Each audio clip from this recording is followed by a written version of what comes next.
انسان ہے تو جہاں اس کے لیے یہ مطلوب ہے کہ وہ کھانا پانی اور شہوات نفس کی تکمیل سے گریز کرے، وہیں اس سے یہ بھی مطلوب ہے کہ وہ لعب، بیہودہ گوئی، فضول باتیں، بکواس اور دوسری اس طرح کی گندی حرکتوں سے بھی انسان اپنے آپ کو بچائے۔ اور اگر کوئی دوسرا انسان حالت روزہ میں اسے اپنے غیظ و غضب کا شکار بنانے کی کوشش کرے اور اپنے نفس کے بہکاوے میں آ کر اس سے آمادے جنگ و قتال ہونے کی کوشش کرے تو اسے یاد دلا دے کہ بھائی میں تمہاری بات کا جواب نہیں دے سکتا اس لیے کہ میں روزے سے ہوں، حالت روزہ میں تمہاری ان بیہودہ حرکتوں کا نوٹس نہیں رکھتا اس لیے کہ میں روزے سے ہوں۔ اسی لیے اللہ کے رسول صلی اللہ علیہ وسلم نے ارشاد فرمایا، جیسا کہ بخاری اور مسلم کی روایت میں ہے،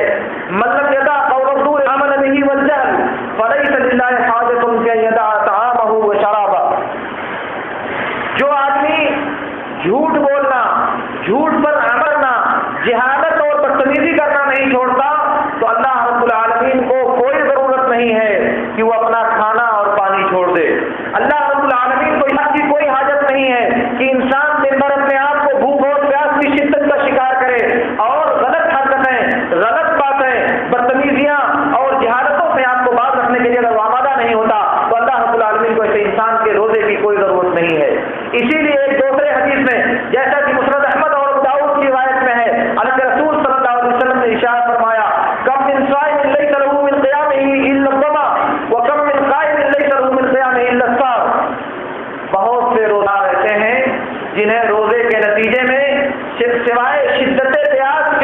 پیاس کی شدت کے علاوہ اور کوئی چیز حاصل نہیں ہوتی، اور بہت سے روزہ رہتے ہیں، بہت سے راتوں کو قیام کرنے والے، راتوں کو نماز پڑھنے والے ایسے لوگ ہیں جنہیں سوائے شب بیداری کے، سوائے اپنی نیند خراب کرنے کے اور کوئی چیز حاصل نہیں ہوتی۔ اسی لیے اللہ کے نبی صلی اللہ علیہ وسلم نے ایک دوسری حدیث میں ارشاد فرمایا، رب صائم حظه من صيامه الجوع والعطش۔ یہ طبرانی وغیرہ کی صحیح روایت ہے، اللہ کے رسول صلی اللہ علیہ وسلم نے فرمایا،